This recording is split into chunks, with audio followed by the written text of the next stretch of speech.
Waarom? Geskryf deur Margaret Bennett. Jy bind hoop om my asem en teken die son in die oggend wasem.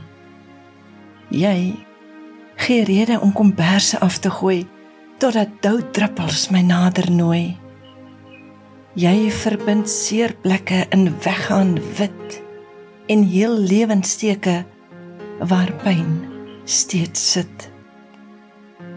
Jy vul dapper my skoene met moed, glimlag oor my veters, soms so vuil van roet.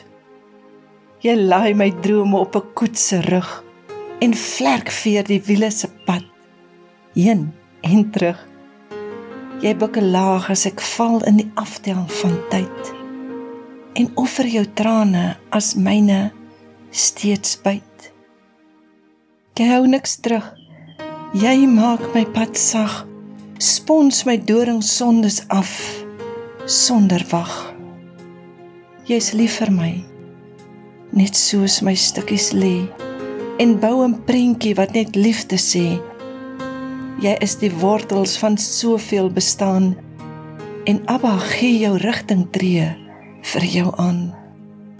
Daarom, gelees deur Margaret Bennett.